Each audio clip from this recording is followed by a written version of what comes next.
Selamat datang kembali di konten Mikey Ball dan ya selamat apa ya? Selamat pagi. Jadi apa ya? Weekend kemarin itu banyak banget pertandingan-pertandingan yang ya gue rasa sih cukup menarik untuk ditonton ya. Terutama Serie A sih yang sebenarnya gue nggak expect loh ternyata Serie A di match day kemarin itu bener-bener bisa dibilang seru lah, dalam artian ya untuk skalanya Serie A ya seru gitu, tapi kalau kita lihat ketika ngelihat perbandingannya untuk skala Eropa sih ya enggak lah, tapi ya kemarin memang seru. Gue harus akuin emang itu dua match Serie A cukup seru, yaitu Fiorentina versus Milan sama Inter lawan Napoli. Tapi gue karena gue nggak nonton jadi gue nggak akan ngebahas itu sih, karena ya karena gue nggak nonton ya gue nggak tahu apa-apa gitu loh. Kalau mau lihat hasil juga ya enggak lah gitu. Jadi langsung aja kita bahas pertandingan yang kemarin udah berjalan. Kita mulai dari Barca dulu. Barca lawan Espanyol menang tipis, tapi gue rasa untuk segi permainan gue bilang perlu banyak banget sih yang harus dibenahin sih. Bener-bener gue lihat juga Xavi ngelihat permainan kemarin itu bener-bener dia juga nggak puas gitu, mau mau itu menang mau nggak, tetap gue pribadi pun juga tidak merasa puas dengan permainannya Barca ya. However, 3 poin pertama untuk Xavi sih buat gue adalah satu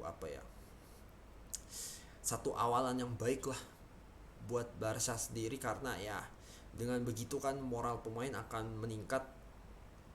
Lebih-lebih lawannya adalah Benfica, di mana mereka harus ngambil poin penuh, hukumnya wajib, karena ya ketemu Bayern Munchen ya untuk gua sih 60 60 70% udah pasti calculated loss buat gua. Jadi ya ini apa ya, kemenangan ini menjadi modal cukup penting buat mereka gitu. Mengingat ya ketika menang lawan apa ya, jika menang lawan Benfica ya praktis mereka berdua akan lolos bersama Bayern Munchen gitu. Tapi ya apa ya, mereka butuh gitu loh, butuh kemenangan ini, karena ya tahu sendiri lah Barca ini permainan kan aduh amburadul banget kan beberapa minggu terakhir kan. Jadi ya, dan juga gue lihat dari pemainnya sendiri ya itu banyak apa ya, gue ngeliat uh, banyak perubahan lah yang apa ya, yang kelihatan dari diri para pemain gitu.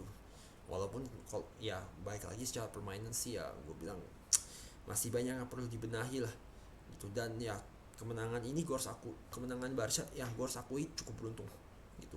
Kalau kalau kemarin uh, Espanyol bisa manfaatin peluang itu at least satu sama, bahkan gue ngeliat peluangnya bisa kalah ini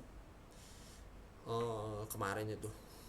But then ya satu catatan ya itu win is a win gitu, tapi improvement is still required lah. Tapi yang jadi catatan penting di sini ya itu apa ya, si siapa Abdel Esal Zuli ya, ya easy Abdi lah gue gampangnya gitu. Itu mainnya bagus banget gue bilang, bener-bener bekerja sebagai right winger yang mampu ngegebrak gitu loh. Dan ya bukan nggak mungkin si Abdi ini bisa uh, jadi apa ya, bisa perlahan-lahan berkembang gitu ya, at least dipasang jadi subs lah, subsnya si Dembele gitu. Dan ya bukan nggak mungkin kalau permainannya si Easy Abdi ini menunjukkan progres yang positif ya, bukan nggak mungkin dalam beberapa tahun ke depan dia bisa jadi pilihan utama gitu loh, pilihan utama di squad Barca gitu. Dan ya Dembele kalau misalnya masih nggak mau berubah ya ya udah mending minggat aja, karena udah ada ya. Kalau misalkan isi Abdi yang berkembang itu udah ada yang ganti gitu ya. Jadi ya ya bisa dinilai dari situ doang karena nggak bisa nilai secara keseluruhan, yang mengingat juga belum baliknya si Ansu Fati sama Dembele nya sendiri. Plus kalau mungkin Pedri belum lah, Pedri mungkin masih 3 minggu lagi gitu ya, at least Ansu Fati sama Dembele dulu lah. Dan ketika semua pemain yang sisa-sisa yang cedera ini udah balik, itu kita baru bisa ngeliat permainan Barca sebenarnya kayak apa di bawah arahan Xavi. Oke, terus kita yang kedua, Liverpool versus Arsenal. Nah, ya seperti yang kelihatan sih ya, dari segi kualitas pemain, dari mentalitas sih ketahuan banget emang Liverpool unggul, bener-bener jauh lebih unggul gitu. Tapi yang gue harus patut apresiasi dari Arsenal adalah gue ngelihat Arsenal ini mau ngelawan, bener-bener kelihatan banget. Bahkan di babak pertama kelihatan banget Liverpool itu kerepotan menghadapi lini pertahanan Arsenal. Ya, untuk tim sekelas Arsenal yang sekarang ini kualitasnya masih ya gue terbilang mediocre ya, bisa ngelawan sampai ya at satu babak ya, untuk gue sih sebuah apa ya, pencapaian besar lah, bahwa ya dengan potensi pemain lu yang seadanya doang ya, kelihatan banget emang Arsenal punya apa ya, punya persistence lah, punya daya juang yang tinggi gitu, kegigihan untuk ngelawan tim sekelas Liverpool gitu loh. Tapi ya harus diakui kalau dari segi ya jam terbang gitu-gitu, pengalaman ya itu udah lain urusan lah gitu, dan itu kelihatan banget gitu ya. Tapi yang gue harus sorotin di babak kedua sih ya, terutama ya gue ngeliat pemain yang kemarin itu yang kayak kayak Magalhaes, terus Tomiyasu sama si Nuno Tavares, yang mana itu bermain konsisten ya, bisa aja flop kayak kemarin itu. Nuno Tavares tiba-tiba blunder kasih bola ke Jota gitu. Nah itu ya gua rasa kalau untuk pemain muda sih wajar terjadi ya, karena ya pasti mereka punya kayak apa ya, rasa tegang gitu loh untuk ngelawan tim sekelas Liverpool ini, yang mana ya kalau dari segi kualitas pemain, dari perencanaan gameplay itu udah gua rasa kalah jauh lah ketimbang Klopp gitu loh, yang emang ya mereka lagi inform banget gitu loh. Walaupun juga mereka kalah lawan West Ham, tapi ya perform untuk segi permainan ya mereka emang tetap konsisten gitu loh sampai sekarang gitu loh. Tapi ya ini sih yang gue ya, skor bukan masalah sih buat gue, tapi at least mereka ngelawan gitu dengan adanya beberapa peluang yang mereka ciptakan gitu ya. Ya even though gak banyak gitu, tapi ya untuk gue ya Arsenal butuh apa ya, butuh apa sih kalau gue bilang tuh, kayak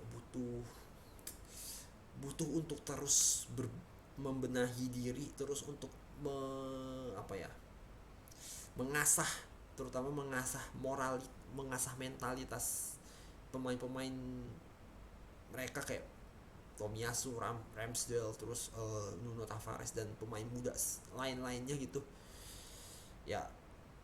Itu sih mungkin yang perlu apa ya, digenjot lagi sama Arteta lebih-lebih ya.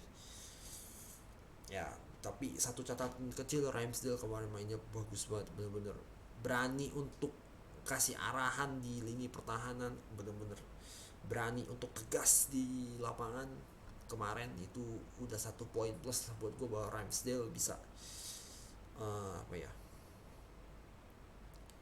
ya bisa menggerakkan lah semangat para pemainnya, terutama untuk pemain-pemain lini belakangnya sih. Itu yang gue ngeliat dari kacamata gue ya.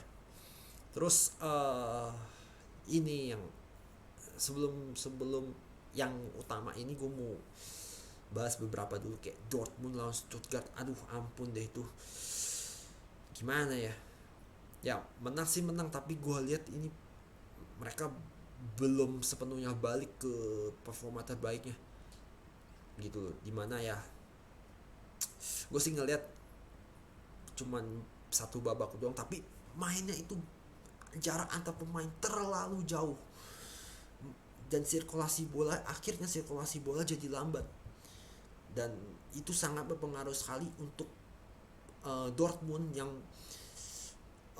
apa ya, yang harusnya tuh mereka bisa bermain cepet gitu, tapi ya akhirnya transisi jadi lambat gitu loh. Untungnya lawannya Stuttgart gitu, Stuttgart yang ya gue bilang ini tim semenjana sih, gue bilang sih emang purely semenjana gitu, karena emang kualitasnya mediocre banget, parah gitu. Cuman ya balik lagi, yang gue sorotin adalah ya, if you apa ya if you apa ya kalau lu kebobolan 1 gol, ini sih ya statement yang sebenarnya cukup oke sih buat gue sih ya. Kalau lu kebobolan 1, lu cetak 2, you still win the game gitu ya. Lu tau lah siapa yang bikin statement itu. Tapi ya gimana ya mas, yang jadi masalah ada lu tiap kali kebobolan terus anjir, itu pasti ada masalah di lini pertahanan lu gitu. Tapi ya win is a win sih buat gue sih ya, tapi balik lagi, Marco Rose ini butuh untuk terus memperbaiki lini pertahanannya yang untuk gue nggak apa ya, gue bilang nggak koordinatif lah gitu loh. Karena ya masa lu mau kebobolan terus, yang penting lu apa ya, menanam ke mentalnya yang penting menang, lu cetak gol lebih banyak gitu ya. Lu kan bisa dong kalau emang lini serang lu lebih oke, ya lu lini pertahanan lah. Kalau emang itu bagian dari kelemahan lu ya lu perbaiki lah, tanpa mengurangi kualitas lini tengah sama lini depan Dortmund yang emang ya lu udah tetap pertahankan aja gitu loh. Itu sih yang gua sorotin sedikit dari Dortmund. Terus Derby Berlin, aduh gua kemarin nonton, ampun deh itu Hertha Berlin mainnya kayak preman Ancol itu, bener-bener aduh ampun deh, bener-bener gerasak gerusuk, gak ada tujuan sama sekali dalam gameplaynya itu. Dan juga Union tuh sebenarnya Union juga sama aja, cuman Union Berlin itu lebih terstruktur lah cara mainnya gitu loh, lebih kelihatan polanya kayak gimana ketimbang Hertha ya. Itu sebenarnya Union Berlin dari segi finishing pun juga aduh, kalau seandainya mereka bisa lebih efektif itu gua rasa 5-6-0 sih untuk gua mungkin banget sih.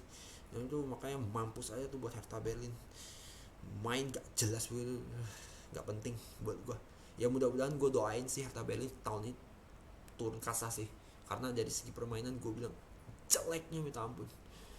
Kalau sampai ya gue rasa sih emang sampai begini terus ya udahlah, say goodbye, auf Wiedersehen aja. Terus kita ke topik utama, Watford lawan MU.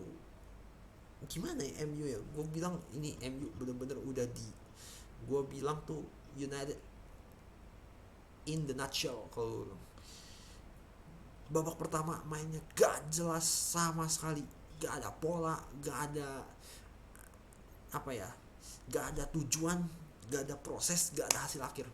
Bener mainnya tuh acak-acakan kayak main bola di RT RW tuh. Ampun, bener-bener pemainnya juga gak bener-bener ngoper juga asal sama sekali, kayak main tarkam buat rebutin satu ayam gitu sih, nggak ngerti lah gue. Dan sebenarnya Watford juga sebenarnya gue bilang mainnya juga ya elah, Watford juga mainnya tuh aduh nggak banget juga lah gitu, karena banyak juga salah passing yang mereka buat. Begitu pula dengan MU, tapi tujuannya Watford dalam segi gameplay lebih jelas ketimbang MU. Cuman di babak kedua ya MU memasukkan Van de Beek itu adalah satu keputusan yang cukup tepat buat gue, karena ya ada sedikit perubahan lah dan MU bisa neken gitu, lebih bisa neken Watford ketimbang babak pertama. Tapi ya gimana ya, ini MU juga mainnya juga aduh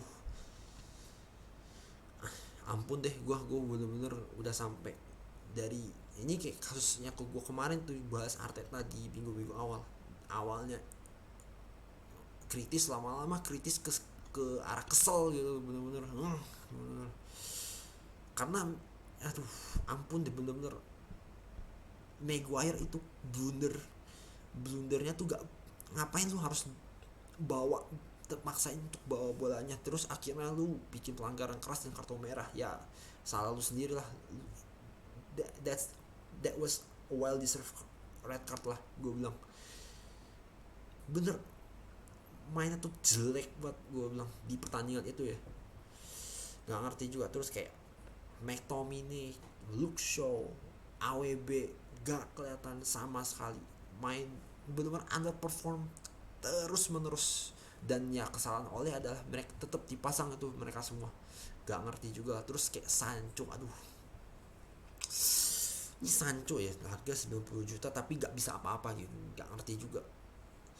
Emang ya oleh akhirnya dipecat, kalau gue secara objektif ya itu pantas banget sih, karena ya pemainnya udah bagus tapi lu gak bisa maksimalin. Apalagi lu ngaku kemarin lu emang untuk segi taktik ya kita biasa aja gitu ya, lu nunjukin lu lemah gitu lu dari segi taktik. Ya untuk gua ya well deserved lah untuk Watford gitu. Dan emang syukurin buat MU gitu aja terus lah mainnya, bener-bener individualis gitu, dan tidak jelas arah dan tujuan permainan mereka untuk apa.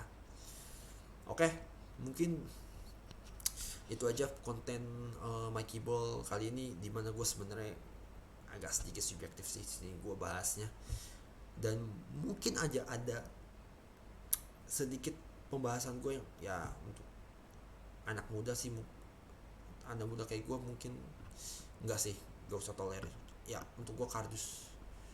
But that's okay untuk gue, ini cuman murni dari perspektifnya gue aja ya, dan gue akan terus ya coba untuk ya objektif lah gitu, dan lihat lebih dalam gitu dari setiap pertandingannya gitu.